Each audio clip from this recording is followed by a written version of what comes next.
Voilà, Allah est unique par son entité. Et Allah est unique par ses attributs. Allah est unique par ses attributs. Cela veut dire que ses attributs ne ressemblent pas aux attributs des êtres humains. Quand moi je vois, alors moi je vois avec les yeux. C'est des yeux avec une cornée, avec une pupille, avec un ensemble de petits éléments qui font l'œil, avec un nerf qui est attaché au cerveau. Donc, je vois les choses avec un organe.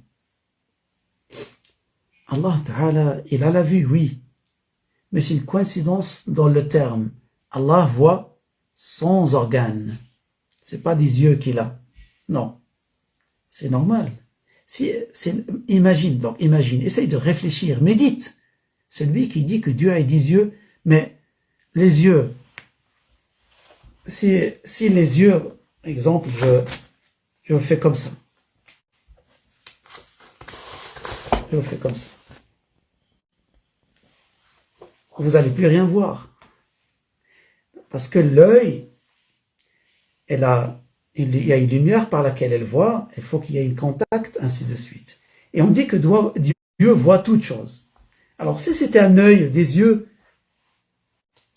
il y a des choses dans la terre, il y a des choses dans la mer, il y a des choses dans le monde de ce côté, mais de l'autre côté aussi. Donc, c'est illogique. La logique veut que la vue de Allah Ta'ala, la vue de Allah Tabaraka wa Ta'ala ne ressemble pas à la vue des êtres humains. Parce que Dieu dit dans le Coran, rien ne lui ressemble. Allah Tabaraka wa Ta'ala existe de toute éternité. Mais Allah Ta'ala, parce qu'il y a quelqu'un qui dit, qu'est-ce que Dieu faisait avant notre création? Tu es encore dans l'imagination. Tu sais pourquoi? L'éternel, il n'a pas de début. Pour nous, ça existe avant le après. Pour nous, il existe le avant et le après. Pour Allah Ta'ala, il n'y a pas l'avant et l'après. Pourquoi? Parce qu'il n'est pas concerné par le temps. Le temps, c'est quoi?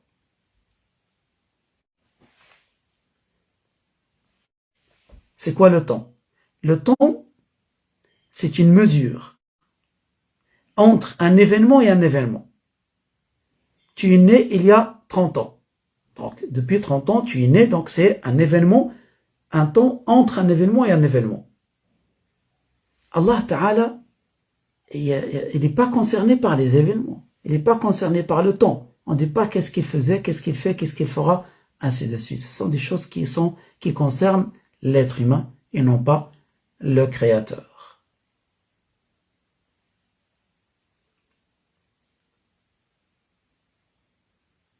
Donc, Allah Tabaraka wa Ta'ala, il a des attributs. Ces attributs ne ressemblent pas aux attributs des êtres humains. Quoi que tu imagines, Dieu en est différent. Et je viens d'expliquer pour la vue, la même chose pour lui. On dit que Allah entend toutes choses, oui. Mais alors, imagine, nous, on entend des choses. Et si la personne est loin, elle n'entend rien. Encore plus forte raison, s'il y a beaucoup de choses en même temps qui se passent, on n'entend rien. Alors, on ne dit pas que Dieu il a une oreille, ou une oreille. Parce que l'oreille, c'est des petits os qui sont à l'intérieur, et ça capte le son, hein, et on doit être à côté, ainsi de suite. Allah Ta'ala entend, c'est pas avec un organe. Allah nous a créé des organes, Allah nous a créé une vue, Allah nous a créé lui, mais tous ses attributs sont différents de tout ça. Quoi que tu imagines, Dieu en est différent. Quoi que tu imagines, Allah est exempt de cela.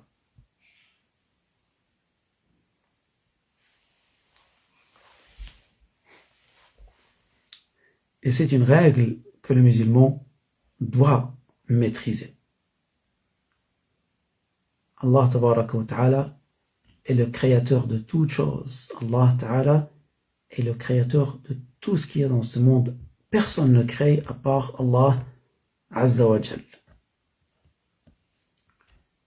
Allah Tabaraka wa Ta'ala aussi la puissance. Et la même chose, c'est la même règle. Quoi que tu imagines, Dieu est différent de cela.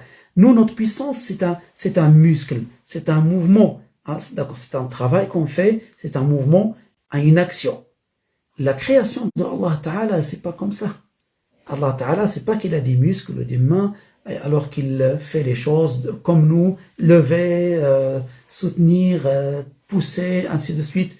Hasha. Dieu est exempt de ces choses-là. Dieu est exempt. Allah Ta'ala nous a créés et on est faible et on est limité. On est limité, ça veut dire il y a des choses qu'on peut faire et il y a des choses que je ne peux pas faire.